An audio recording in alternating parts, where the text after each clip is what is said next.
Greetings and salutations, fine people. I'm Patti Alvarez. Welcome to The Good Soul, a show where we'll have supercharged chats with everyday humans from all walks of life and unpack what in their story will inspire us all. We'll extract the untapped wisdom, distill it, and serve it up to you in all the right ways that will engage, enlighten, and most of all, inspire growth within your soul. I think people are awesome. So join me on this journey through the hearts and minds of ordinary people to uncover the good soul within you. This is The Good Soul. Welcome back to The Good Soul. I am so excited to dive into episode 52, where we're all about making the most of our marriages. And I know Manny is too, right, baby? Right on, right on. Yes, dear. Today, we're kicking off a two-part series that explores the incredible Gottman Method, a proven approach that helps couples build and maintain a thriving relationship. We'll be working our way through the 7 principles for making a marriage work, sharing our insights, personal stories, and maybe have a laugh or two along the way. Hopefully no battles. So whether you're single, looking for love, newlyweds, or somewhere in between, join us as we do our best to unlock the secrets to a happy and long-lasting marriage, because God knows we're working on it, right? Right on. Welcome, baby. Yes, dear. Dork. You haven't sat in the chair in probably like 4 or 5 episodes. It's good to have you back around. Well, it's always good to be here. Thank you, sweetie. Especially by your side. I'm always here. Aw, thank you. Well, the feeling is mutual, and I'm sure there's moments where you're sick of me, but anyway. No. Yes, dear. Yes, dear. All right. So, everybody, we are second marriage, Manny and I. Yes, we are. And we've been married for 8 years now. Well, 7 years. So we got married in 2018 and we're in 2025. So in August, it'll be 7 years. And we've been together it'll be 12 years in August 8th of 2013 is the day we met. That went by fast. Wow. I know it does. It goes very fast. 12 years. I keep on forgetting. As soon as you said that, I was like, oh, yeah, that's right. And we never had a fight. Yeah. We're a blended family. So I came into the marriage with my daughter, Molly, who is now 24. At the time was about 11, 12 years old. 24 minus what? We met 12 years ago. So, yeah, so about 12 years old. And then Jesse and Rachel at the time were in their mid to late teens. And as you've seen in many episodes, we've gone over this many times, but I think we handled the whole situation really well. I thought the transition was perfect. Yeah. We were definitely a love at first sight situation. It was a long distance relationship. So Manny was from my hometown. He came back for a party. We met at that party in New Jersey. And then he flew back to North Carolina and left me sad and alone in the cold. So we were two years long distance, and then kind of life lined itself up the right way. And lo and behold, I moved to North Carolina. We could have stayed in Jersey, too. I know. We could have stayed in New Jersey. I had a house here. You were living in Middletown. Yeah. We could have stayed in New Jersey, but we decided with the kids that we all wanted to end up in North Carolina. And so happy we did. Although I love New Jersey, I'm very happy with our life here in North Carolina. I do love it. I do love living on a lake now. Yeah. It's spectacular. Yeah, it's great. So regardless of how love at first sighty we are and how sweet and bubbly and romantic we are, we certainly have our fair share of challenges like any couple. And I'm going to guess it was probably sometime around, I'd say maybe 2 years into my living here that it was, we were having tension, and we had, I don't know if we were engaged yet or not engaged yet, but I'm a seeker and I'm a fixer, and immediately I take to the University of Google, went through all different books and podcasts and so forth. And my most favorite one that I landed on was a book called The 7 Principles to Making Your Marriage Work by a man named John Gottman. So it was a great book, but of course I couldn't convince Macho you to read the book with me. And I ended up, of course, just went by the wayside. Life goes on. I get busy. We've held on and managed to continue to. We haven't murdered each other yet, right? Yeah, we're still together. We're still in love. Yeah, it's working out. But owning the yoga studio, being surrounded by females, I'm sure you go through this with your guy friends. I don't know a single couple, a single marriage that doesn't suffer from some unique challenge, whether it's Whatever. major. It's just in life in general. Just life in general is a challenge. So, of course you can expect that in a marriage. Yeah, and I feel like all of our life's challenges and all of our unaddressed and unresolved trauma and all that stuff really comes out in our relationships. You believe that. You believe a lot into that. He gets annoyed when I use words like trauma and narcissist. He doesn't like those buzzwords. That's why I like to, move on forward. Yeah. That's more my. Yeah, but sometimes I know it's good. History is great because it always repeats itself. Blah, blah, blah. We could go on what history is, but still, I like moving forward. So sometimes reaching back constantly is not. Yeah, but sometimes there's crumbs under the tablecloth, and we have to. I'm not saying eliminate it. No, not at all. So first, what I'm going to do is summarize what you have in store for not only the next 3 segments, but also for this and the next episode, or part 2, I should say. So I'm going to go through the 7 principles of making a marriage work, and then we're going to talk a little bit about the truth of happy marriage. We didn't go over this, so this is all... No, it's all fresh. This is all new. She never tells me anything. I just come here fresh. Guys, thank you, because you're the ones, this podcast allows me to expose him to all of this stuff that he probably wouldn't do if he wasn't sitting in front of a camera, having to be on his best behavior. Now, and I don't even know. Get out of here. Okay, so principle number 1. Enhance your love maps, and we'll get more into what love maps are when we get to this principle. Number 2, nurturing fondness and admiration. Principle number 3, turning toward each other instead of away. Principle number 4, letting your partner influence you. Number 5, solving your solvable problems. Number 6, overcoming gridlock. And number 7, creating shared meaning together. So let's talk a little bit about the truth of happy marriages. So what I ended up doing in light of this episode is I purchased actually the workbook, because it would be kind of difficult for me to go through, obviously, book by book with my notes and read back to you guys. But this is the workbook by John Gottman. And again, it's called The 7 Principles for Making Your Marriage Work. I highly recommend the book. They also have they have a YouTube channel, and they're on TikTok. But the key takeaways to first... the truth behind happy marriages. So they worked actually in a lab. These two are both doctors, and they've studied countless couples throughout the years. Married individuals have a 4 to 8 year survival advantage over those who don't. Ooh, I like that. As we all know, yeah. As we all know, children are so affected when the marriage fails. Mastering emotional intelligence may help a husband and a wife avoid divorce. So emotional intelligence is really key. And I mean, we all know that's pretty elementary. Couldn't agree more. A happy marriage is often taken for granted rather than receiving the care and attention it so vitally requires. I like that. I like looking back. That's when you look back, making sure, how things have grown and keep continuing to grow. Yeah. Oh, that's so sweet. You sound so evolved. Wow. So what are our goals? To build a quality friendship together, to hold healthy arguments without necessarily harming our marriage, because as we talk about, arguments are going to occur, to ensure that our marriage survives and thrives regardless of the many myths surrounding the institution of marriage. So we're going to do all this when we come back, because we have to wrap up this first segment. We come back on our second segment. We are going to take a quiz, and we're going to talk about, once again, as I said, what are the things that are really kind of constitute a healthy marriage. So guys, thank you for being here. I'm so excited for the next segment, and of course for the next episode ahead, because I'm excited to learn more about you. So guys, don't go away. We'll see you for segment 2, episode 52 on The Good Soul.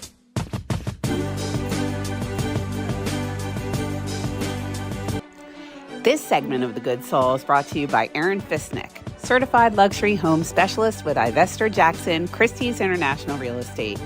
Aaron serves all levels of the greater Lake Norman region real estate market, and whether buying or selling, she is very much the lady who will deliver like no other.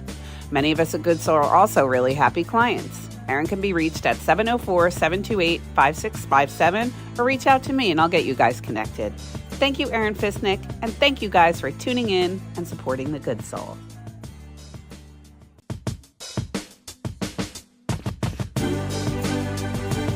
Welcome back to The Good Soul. I'm Patti Alvarez, and I'm here with my amazing husband, Manny Alvarez. Right back at you, amazing. Thank you. And he's also brave because we are going over the 7 principles to making a marriage work. I know my belly. My belly. So we're going to take a quick quiz. We already went through this, but I want you to be honest. Oh, boy. All right. How long have we been married? We've been married, we know this, 7 years. I'm going to answer that. How happy are you in your marriage? I'm very happy. You know I am. I'm very happy too. Like very, very. Yeah, you could double it too. You could triple it. Yeah. Okay. You definitely, I know I got on your nerves and vice versa, but that's the argument. That's inevitable. It's going to happen. Yeah. There's not an ounce of me that ever regrets or wonders or considers what my life would ever be without you. That's for sure. Do we share common interests? Yes. What comes to mind when you think of our common interests? We like to relax. Now we like our walks. That's. I'm going to bring that out right away. We started taking walks together at night. We didn't get to talk and come, with the dogs, touch ourselves more, and each other. That's what I meant. Each other. That's what I meant. I'm sorry. Yeah. No, that's okay. Yeah, I agree. That's smooth. I love that right now. That's my high right now. Yeah, I think I've said this about us from the get-go, and every couple varies, but that we on the surface are very different. Let's face it. Like people, if you wouldn't pick us out, you wouldn't pick us out in lineup. No. I know even like our kids, our family members are like, when we first met. You like to really go right away, jump into things right with me. I'm like, ooh, let me see how I'm going to go. I'm going to go this way. It's better. Okay, now I'll tackle that. Well, and also just not that you don't, but that, you know what I'm saying. No, and also just like I'm a little more artsy and you're a little more like, action movie, sports and, I just want to give me the ball. Yeah, exactly. But I think where our commonality and what makes our relationship so successful is that our core value system is so similar in terms of the way we raise our children, our political views. I think that's the most meaningful. Oh God, it's the foundation, and what we like to do at the end of the day. I mean, obviously I can't play ball stuff, but still, I like sports, love watching it, and then you're not as much as me, but. You like your show. Well, and there's compromise. Yeah. Or I know, like last night, Cobra Kai was so great. He kind of humors me and I humor him. Sometimes I'm like, enough with the sports, okay? Because it's been on the TV for the past 14 days. But I mean, it's like the college. That's oh my God. At one point, I'm like, is it ever going to end? We got madness coming up too. So our core value system is the same. And just our routine, like every night we have dinner, I go in the room, I write in my journal, I take my bath, and then you come in right at the right time. We put on, it's like everything just flows so beautifully. And I really do look forward to coming home and seeing you. So, okay, so here's a tricky one. Do you face conflict head on or do we avoid conflict in our marriage? Head on. We always hit it head on. Me head on. You head on. You run away holding your belly. Because I don't want to say the wrong thing always. So that's two things we differ in right there. Okay. Yeah, he's a bit of a stonewaller when he, Because I don't want to react in the wrong way. I just don't want to. No, you do. I'm glad that you're aware of that because you do pop off. Yeah, I know. That's why I know I got to control it. So I step back and I like to, let me get my head right. Let me say the right things. Make sure I am in the right. Yeah, but also in the words of the great Jay Shetty, you're doing it the right way. I'm the one who always wants to fix it. Don't go away. I'll stand in front of the car. I'll stand in front of the door. We're gonna fix this. I'll pound on the bathroom door when he tries to hide from me. Because words are hard to take back. Yeah, but wait. Hurt. Okay. Especially with ones you love. You don't want to say the wrong thing. Well, you do. But here's what you do though. You go in the bathroom and you talk to yourself. I get so loud on my you don't realize. Oh, be quiet. I don't believe in the heat that. Of things, you don't. I really don't. I just, you talk to yourself. I know I do. I know. And I hear every word you say. I know. And of course, I'm going to fight back through the door. Okay. What would you describe your goal for your marriages as judging by the current state of our marriage? Which is, I think, a good state. Continue to grow. That's it. Simple. Okay. Just continue to grow. I think everything's, oh my gosh, what we have, where we're living. Yeah. Well, our marriage. We struggle and everything. Yeah, but that's everything. That's because of the marriage. Yeah. That's because everything, Yeah, we built a beautiful life together. I agree with you. It's almost, I told you, I don't know, some reason I'm trying to cry, but you always had me crying with laughter the other night. Well, wait, what did I say? I can't remember. I just remember he was complaining about his health, and he's always like, simple. It was simple. No, I know what it was. You were complaining about your health, and you're like, oh, And you said something like, you could have been football or this or that. And I was like, yeah, but you got me. Yeah. Yeah, but yeah. You're like, I know, but what does that have to do with what we're talking What were we just talking about? You got me. What are the many? I'm sorry. What are the many myths of marriages you have employed in your marriage without success? So in other words, before we were married, did you have a different idea of what marriage could be? And did our marriage kind of break that myth for you? That's a deep question because, going through the first marriage, it was, Yeah, got rough, it got rough. But you had your share of good times. So, Joan, you have your beautiful girls. I was wrong. She was wrong. Whatever, man. Yeah, and how did we regardless? We moved on. And we all are friends now, which is so great. Yeah, I can't believe you did that. That's another thing you're good at. Drawing people together. That's pretty good. Joanne is very sweet. She makes it easy. I love her. She's very, very sweet. And we have a lot in common. I mean, I would choose to be her friend, even if, life were different. Things didn't work. Okay, so I would say, like I said before, I'm a fixer. I'm also very much an architect. And when I decide I want something to be a certain way in my life, for the most part, obviously within reason, it kind of seems to always manifest itself in that form, like our marriage. Right, it's the same too. I like arts. I like architecture and stuff too, building too. It's a venture forward. That's all I'm saying. Different avenues that we enjoy each other with. I know, but I'm not talking about architecture of homes. No, I know about love. Yeah, and yes, I understand. And what our relationship to be. Did we get that on film? Did he really? Rub off a little bit. All right, get me back on. Okay, here we go. So anyway, yes, that's kind of what we have is what I've always felt as though a marriage should be like. As a partner, will you describe yourself as one who expresses empathy for your spouse's perspective? Whatever your answer is, provide one or two instances. So in other words, empathy meaning I'm going to put myself in his position and feel bad. He can't go out for a walk right now. He has MS and I need to empathize with that. I need to, and rather than make him go and say come for a walk. Were you eating? I like when you eat here, eat, is that the same? Is that what you're trying to say? No, because I want to see you more than me to have it. Do you know what the word empathize means? Yes. Okay, so I'm going to tell you, I feel like I'm going to tell you right now that I feel like I could be a little more empathetic towards you. That I think sometimes. And what do you mean in ways I your limitations, I don't. Sometimes I'm like, you're fine. You're fine. Come on, let's go. Let's go. And I'm like, oh, my leg is. Well, the lateness thing is unacceptable. I'm sorry. You're Enough. right. Okay. Yeah. Okay. I accept that. We're going to work on that. I accept that. But here's the thing, though, with you, and we're kind of going off track here with the empathy, is that you're really good at recognizing your flaws and fixing them. I just got a text from a friend, and we were negotiating something, and she said, "You're a lot nicer to me than my husband is in the morning." And I said, "Funny you should say that. I think it comes with age because Manny used to be like a bear in the morning. You couldn't if I coughed, he'd be like, ugh." Forget turn my phone on. Forget my alarm going off to go to work. He would just be, and finally, now I get to speak with the alarm thing, please, 6 times, and it's not. I don't do that anymore. It is I do anything for you. Don't. I don't do that. I know. No. Well, this is my point with you is that you really did. It was you're just so sweet now. I could see you really trying, and it's just so lovely. Yeah, just mornings are the worst. With this MS, just the worst. I know, but it wasn't the MS. I think you were just being a bully. You were being a jerky guy. I'm just a cranky morning person. You're adorable, even though you're not nice to the dogs. Oh, in the morning. Okay, I have. This is a. You make me sound like I'm mean. You're not mean. You're so Manny. People are watching on film all day, on this podcast. You're not mean.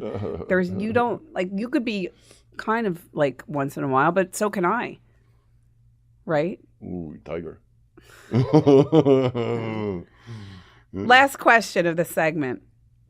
Is there a need for marriage therapy? Will you consider one and why? If there was a need for marriage therapy, would you consider it? Ooh. Yes, I don't think there is because our things are minimal. We do not have nothing major to fight over. We have nothing major to fight over. I'm going to knock wood. Yeah, me too. I'm gonna knock wood. We haven't had any, as far as I know, in our relationship. Yeah, I know my nose is clean. Well, you know how I am with that, Stu. I don't like saying nothing. Never say never. I know he's a very never say never kind of person. Never, but no, and that's true. Nothing's ever perfect, and that's anything. Yeah, I mean, you just never know. There's people who you think have like perfect marriages, and then you find out like somebody's having an affair or somebody's, listen, I'm never saying anybody's immune to that stuff. So this is why I'm always very skeptical. Like I say things like Facebook, like be very careful unless you're next to your partner, no communicating with members of the opposite sex. Because I've seen it. I've seen friends who they'll turn their head a certain way and like get gobsmacked by, things can happen in a marriage. And that's why this is why I think if I could answer that question, please do. I don't think we need therapy, but I would never be opposed to talking to somebody, sitting with Chris McClure in couples counseling. Oh, that was pretty. It was fantastic. Yeah, that was pretty cool. It was fantastic. It was good. Yeah. So, guys, we are going to start getting into the principles of how to make a marriage work in the third and fourth segment. So, don't go away. We will see you in 3 shakes of a lamb's tail here on The Good Soul. Thanks for being here.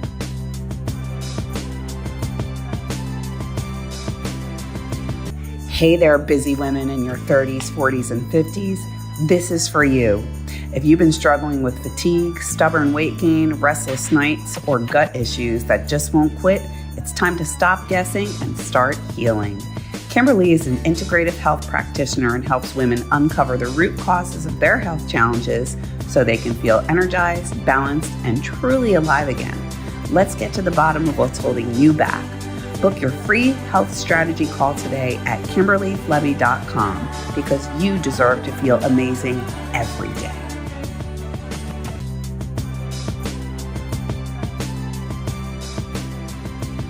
Hi, everybody. Welcome back to The Good Soul. I'm Patti Alvarez. I'm Mrs. Manny Alvarez. We're on episode 52, and we are talking about the 7 Principles to Making a Marriage Work, a really effective book. And I'm going to jump right into it because we're starting on principle 1 of the 7 principles. First principle is enhance your love map. You need to know your spouse in order to love your spouse. A love map includes details about your spouse, like their friends, favorite music, regrets, fears, and hopes, current stresses, and challenges. You need to know these and other details in order to know how to love your spouse. Nobody could argue that, correct? Yeah, no, not at all. Yeah, nobody could argue that. Yeah, that's like common knowledge. Yeah. Oh, no. So we're going to go through another quiz. Oh, boy. But I just want to give you a couple little takeaways, some summaries. So to better understand your partner would be to ask open-ended questions, very important. Learn who you are and be that person for your relationship. I love that one. Who you are. Know who you are. Oh, yeah, that's what I'm saying. You are. That's what I'm just repeating. Communicate your appreciation, love, and admiration for one another via your love maps. We do that.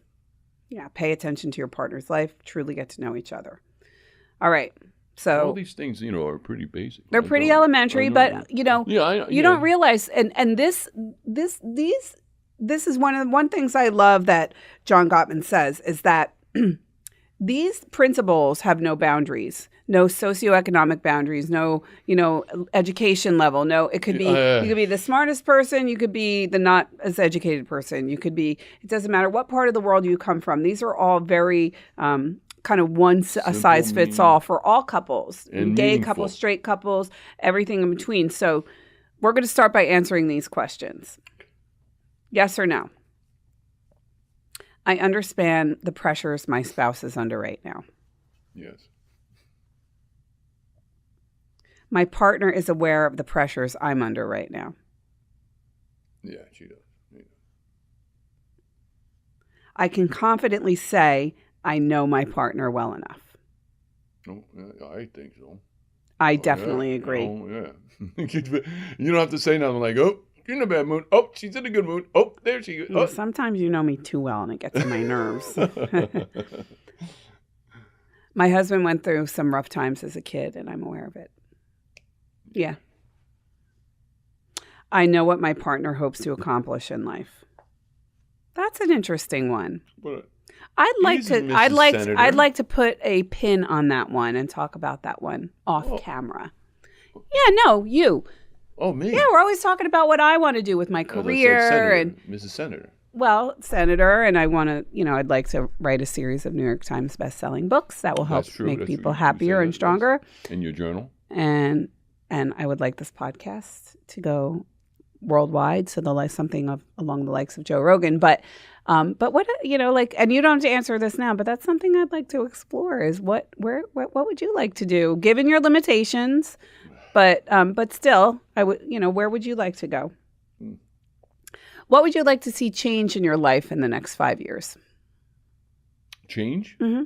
I mean, if I could get better overnight, yeah, that 5 years, yeah. Oh, yeah, I'd continue, if I could improve. Okay.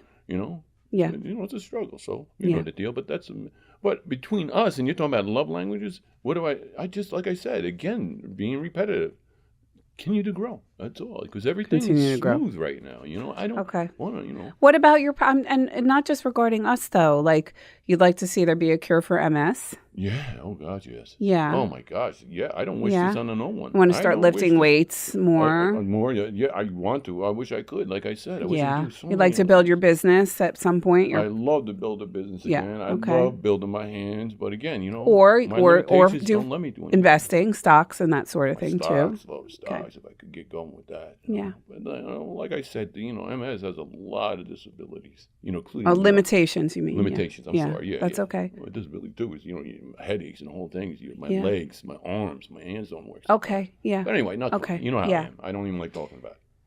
All right. Yeah, I'd like to build. I'd like to continue to build our wealth, and I would also like to really streamline on the way I'm taking care of my body, foods. Oh, that's it's a big deal to me. I haven't been strong. We've been living high. Well, we're doing great. Yeah, apple cider vinegar and lemon juice in the morning, probiotics, anything on yucca. I don't eat it if it's not good or excellent. That's right now. My joints have been hurting really bad, so I kind of want to attack that.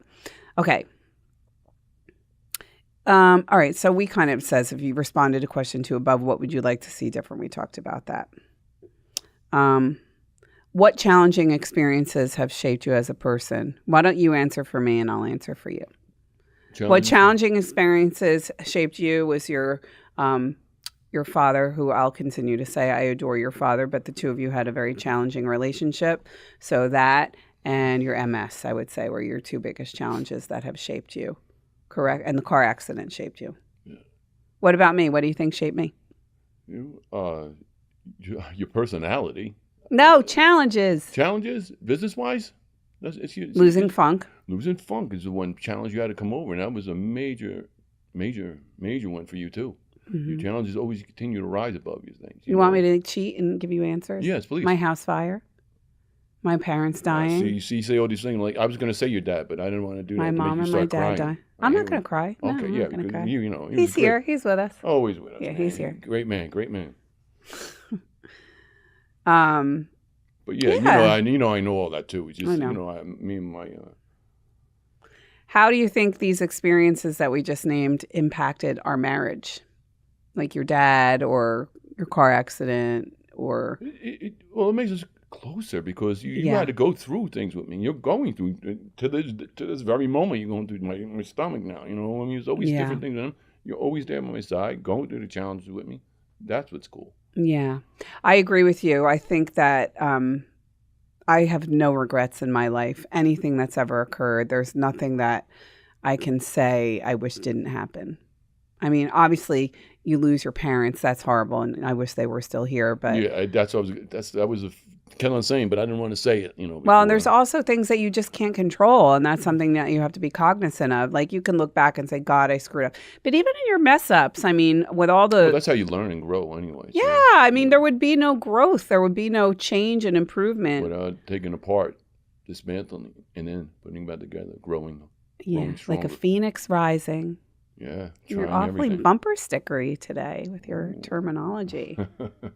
How do you tell your significant other how you feel? How do I tell? Mm-hmm. Kind of in a joke sometimes. Is that what you mean? Mm-hmm. Like I always try to, joke it when I'm trying to tell you something that you want, that's meaningful. And Yeah. but yet maybe be a little touchy at a certain moment. Is that what you're asking? Yeah, and you also, when you're advising me, like if I'm having a challenge, maybe somebody that works here or a student or one of the kids, you'll say, make a joke out of it. Yeah, make a joke out of it. Make a joke out of it. Or somebody's, might having a bad day. No, make a joke out of it. Make a joke out of it. You don't know what they're feeling at the time. You do. I'm pretty direct with you. Yeah. Oh, we know that. Yeah. Oh, yeah. Sometimes we'll text it to each other. Yeah, that's the way we do it. Sometimes you'll text me he texts a novel. He does. I'm like, Jesus. He texts a novel, especially when we have a fight. It's terrible. Well, it's painful to read. What are you, my? I'm your kryptonite. Yes, it's very sweet. When it comes to expressing our feelings, how do we differ? You're very emotional. I kind of don't show it as much as you. You're more emotional than I am, honey, but you don't know what to do. This is where I always say, because things, obviously, I just read it's so funny, the Bible a day, this morning, he was saying, Father Mike Schmitz was saying, like, you don't know God, you need God until you need God. So when you're doing good in life, you don't really think about God. He says, you only, what's his name sings with tattoos on his face? Post Malone? No, the other guy, the big heavy guy, kind of. I don't. Oh, Jelly Roll. Jelly Roll. He sings that one song. It says, you pray when you need help. When you need me, then you pray. Hey, I'm here all the time. Yeah, God is always with you. God's always with you, but you only, seem to reach out when you need something. Yeah. And that song. I'm going to come on. What even brought us to saying that, to having this conversation? I don't know. You started saying the question was, when it comes to your expressing your feelings, how do you and your partner differ? But okay, we'll figure it out. In the meantime, guys, go get yourself a drink, a juice, and do what you got to do, because we got a couple minutes break time. Don't go away. We'll see you in a few on The Good Soul.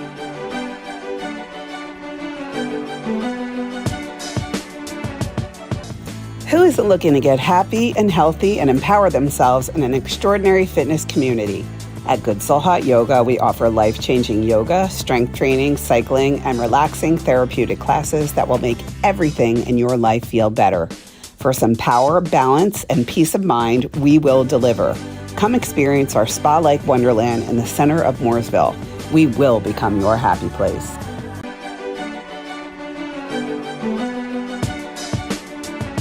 Welcome back, everybody, to The Good Soul. We are here talking about the 7 principles to make a marriage work. This is part 1 of a 2-part series, and we're going to dive right in. We're already on principle 2, nurturing your fondness and admiration. The health of marriage depends on the health of partners' systems of affection for one another. I'm not saying that saving a failing marriage is a piece of cake. However, it is possible. Love that lasts and flourishes is built on a foundation of mutual affection and respect. Even if the personality quirks of a spouse might drive a pair crazy, those who are happily married nonetheless hold their spouse in the highest regard.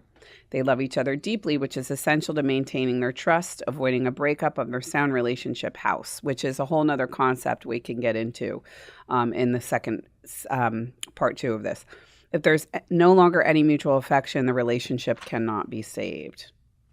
That will not be us. That is not us. I don't. Yeah. I didn't even like saying that. I don't think I relate to any of that right there. Right? Because, no. Well, we're lucky. But you've been in past relationships. Like the guy. Blessings. Blessings. There's this guy. I can't remember his name. Chris something. Chris Munch, I think. He's so funny. And he's like, my girlfriends always send me videos of him where he's like really close in the camera. And he's like, you can hear like a saliva in his mouth. And he's like, you get a kick out of it, though. Well, he's like hanging out here in the jacuzzi.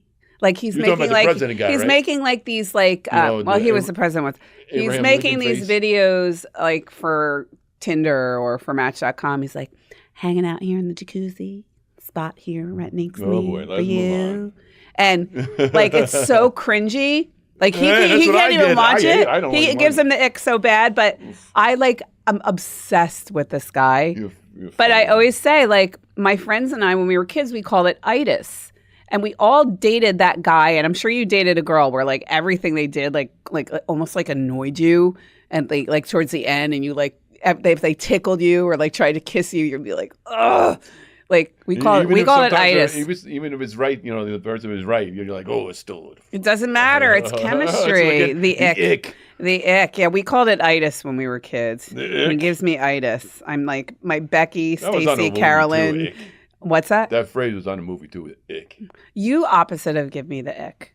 Oh yeah, I don't even. Yeah, like you don't even. There's a great line in Eat, Pray, Love where she says, "There's not a thing about you that I'm allergic to or turned off by." That's your movie, so you know. Yeah, there's not. Well, it's like you're. Yeah, one of your favorite movies. Well, and I heard. Oh, how sweet! You knew that, and also that we walk into these situations like knowing, like this is a bad one that I'm sure you're going to hate, and if your father or brothers are listening, they're going to be like, "Oh," but I remember saying to my you better not get mad at me. I remember saying to my dad once. I better not get mad at you. You don't even know what it is. That's the I'm going to get mad thing. Right now, you better not. Scheiße. Am I allowed to say that in German, I hope? I remember saying to my dad, I don't need a husband, I need a wife. And not that you're like a wife, but like, you take care of the house. Like you kind of do. I do what I can. Yeah, he does like the wifely duties. And I try do. to do what I can. I know. But don't you think that's funny? Like, I think it's. I know. I know. Your father is like. Your dad's like, not my boy. Not my boy. He's a fighter, man. Oh, my God. All right. So, of course you are. Manny, you are the strongest, bravest. There's not a feminine or whatever bone in your body. Well, no, you do have, but in all the right ways. Okay. So, nurture your fondness and admiration. Let's talk about some goals here. To reignite or heighten the romance between yourself and your partner, to restore or improve fondness and admiration between yourself and your partner, and to express appreciation towards your partner. Okay. So let's talk. Oh boy, let's go. Try to remember how you met your spouse. Think about the things that drew you to your partner. What drew you to me and vice versa? White dress, beautiful face. Oh God, I wouldn't say your kindness was the most thing. That's the most attractive. Your kindness. You all around me, your kindness. I love when you're serious. You like flare your nostrils. It's so cute. You're like flaring your nostrils at me. I'm gonna come over there and take a bite out of you. Okay, so I loved you before I met you. You were like an adjective in my mind. You were when I used to see pictures of you or see you. You were like the handsomest thing I've ever laid my eyes on. Not everybody has to agree with me. I don't mean to be corny, but like it's really, to me, you're like living proof that like almost like dreams do come true. Well, sweet thing. And I knew when we met. Thank you. Over there, it's on your lap. Wait a second. So, but we had such a great, like the night we met was at the party, and I didn't want to leave you. I kept walking over to you. Do you remember? I was drawn right to you. Instantly. It was. That's what I told you. It's like I knew you somewhere else. Yeah. I still was saying it to that. From that day on, I said it. I'm saying it to this day. It was just not a weird good feeling. You know what I'm saying? Just knowing. I feel like Petey knew something around you. Just like you stood out. I feel like Petey knew. Like when he was introducing us at the party, he was like running around like, "Where's my brother? Where's my brother?" He was so excited. Okay, at what point in dating your relationship? Let me just rephrase that. At what point in your dating relationship did you decide to get married? In the dating relationship? This is a good question.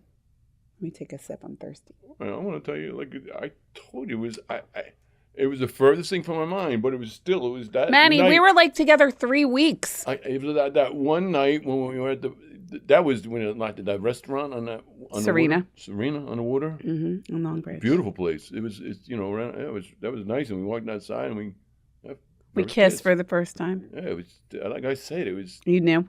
Yeah, it was just. I told you that it was just different. I never experienced that. Really? Yeah. That's so sweet. I remember you're so tall. And I was like, you were like so big and beautiful. I was like, oh. Not bigger than boy. I didn't want you to leave. It was so sad. You had to go back the next day.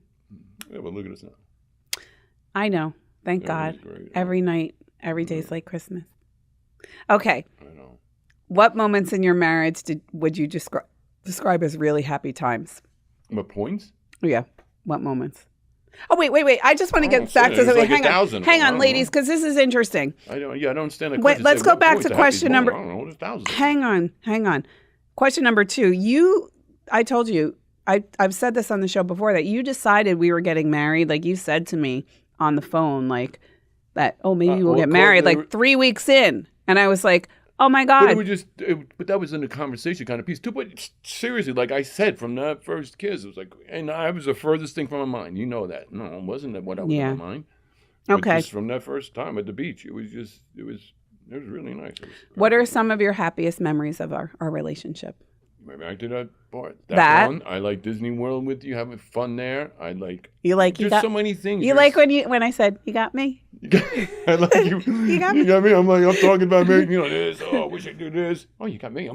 Yeah, I know that, but and I was acting like you almost, like totally off topic. That's what I'm saying. It was funny. I think of Disney World. Yeah, remember the time? Remember the time? This is the best. When it was my birthday and we were in Las Vegas and we were going to see Cirque du Soleil and we had a little fun. We're all adults. I'm not kidding you. You must have kissed me 1,000 times. I'm getting a lump in my throat. You must have given me 1,000 kisses, like on my face. Like we were lying there, just like it was this. A good time. I will never forget. It almost reminded me of my mom. Like my mom. You say, oh, well, you could go on and on. And, oh, yeah, I forgot to tell you this. Oh, yeah, that time, too. Just go through my phone. On and on and on and on. Yeah, and do you know I have every text message you ever gave me? You say that. I do. I could scroll all the way back to the beginning. All right, we don't have a lot of time left. We only have a few minutes. So, look, and Bill just said in my ear 3, right, when I said that. What moments in our marriage were not the best for you? Just we get in those fights. But again, like you said, they're going to happen. But those fights, and that's the only thing. There's nothing major, man. Yeah. Everything's just nice now. Yeah, it is. So what do you say? I'm going to try to think of something. No, my goodness. Well, the arguments are, well, let's be real here. Let's be real. Remember, what was the Jelly Roll song? You thought of it again? Jesus, you only call me when you need me. Yeah. Whatever it was. God, I need a favor. God, I need a favor. So things are good. 90, I would argue things are good in our marriage 95% of the time. Like in terms of the flow. Yes, sometimes there's tension or sometimes we're not all lovey-dovey, but we're not fighting. Like I said, man. But when we have a fight, you pop off. I know I'm breaking every rule. Any marriage counselor anybody's been counseling who's watching this probably like, I'm breaking the rules here. You pop off and then I don't think you know how to control or channel your feelings, and you just want to forget and keep moving forward. And I think that's where, God, I need a favor. That's where I think it's helpful to have the tools necessary. So this is why I'm glad we're going through this book, and I think every couple should do this stuff. In the words of the great Kate Hudson, everybody should go and do some type of mental calisthenics. Anything that means that much to you, whether it's your finances, your marriage, your health, your fitness, right, your nutrition, anything that's that important to you, your spirituality, you should cultivate it every day and understand how to fix and troubleshoot problems when they occur, because they're going to occur. We know this. Wow. Yeah. Go with yourself. Well, and this is why I love this book so much. Good. How has our marriage changed over the years, our relationship? Actually continues to grow. I keep on using that. Okay. I mean, what else am I going to use? Because like I said, we don't have many things that are nothing. Everything's running smooth. Again, with the knock on the wood thing. Knock on the wood thing. Knock on the particle board. You know how I am with that. I don't like saying it, and so I just leave it alone. But again, the grow, and it continues to get better. It's hard to believe. You're like, oh, yeah, it is. Yeah. Just like the love for your kids. It continues to grow. It continues to grow. It never stops. It actually grows. Guys, I hope you're inspired by this, and I will maintain that God knows we face our challenges like every couple. So please don't take any of this as like, oh, life is perfect. Life is God knows we have our challenges, but we're going to and we're going to continue to work and show up for each other. Working on it. That's the main. There you go, right there. It's to work on it. It's not just to walk away, but work on it. Yeah. Just try to ride the wave. Ride the wave, everybody. Did you get that? Make a note of that. Thank you guys for being here. Thank you for allowing us to be vulnerable and share our story. And thank you for showing up for this and doing this. You know how I so get we got through Principle 1 is enhancing our love map. And Principle 2, I just want to make sure I word it correctly, is nurturing our fondness and admiration. So guys, got to stay tuned because we're going to come up next week. We will have, of course, part 2 of this 2-part series, and we'll go through the rest of these 7 principles to making our marriage work. Guys, thank you so much for being here. Love you all so much. Keep coming back. Tune in, like, share, and go be great. Peace. Namaste.